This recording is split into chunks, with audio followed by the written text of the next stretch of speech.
Salut, je m'appelle Ismaël Hussein de l'agence de consultation Issam Group.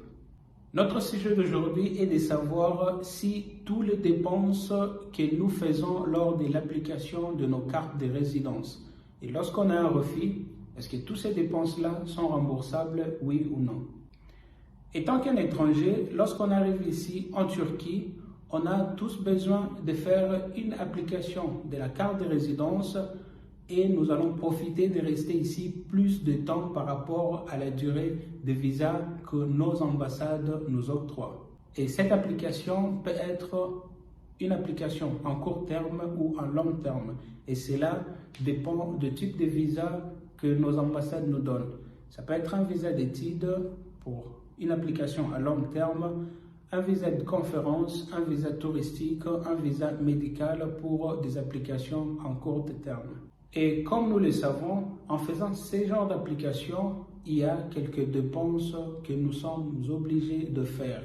Entre autres, trouver une nouvelle adresse, faire les dépenses de notaire, payer votre assurance maladie ou encore avoir quelques dépenses à faire dans vos agences de consultation qui vous aident à faire ce genre d'application.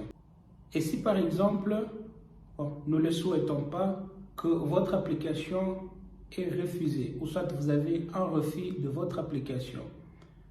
Est-ce que toutes ces dépenses-là sont remboursables?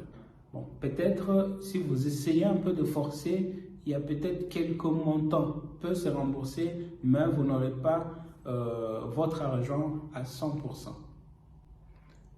Bon, ici, je voulais juste souligner un point. Mes chers frères et sœurs, nous savons très bien qu'avant quelques années, l'application ou soit l'obtention de la carte de résidence était tellement facile et moins chère par rapport à nos jours. Voilà pourquoi, si vous avez un refus, cela ne veut vraiment pas dire que votre agence a l'incompétence de faire vos dossiers, ou soit, si vous le faites vous-même, que vous avez l'incompétence de faire le dossier. Mais juste un conseil.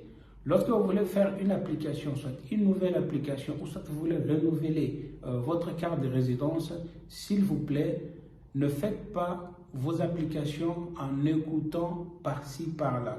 Nous allons vous conseiller juste de consulter les agences qui connaissent leur travail et qui va au moins vous assurer à 90% ou soit à 95% de la réussite.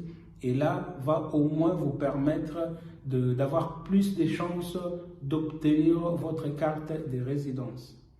Merci d'avoir suivi cette vidéo attentivement et patiemment. Nous vous prions de nous contacter ou soit de nous écrire lorsque vous avez le problème de vos documents.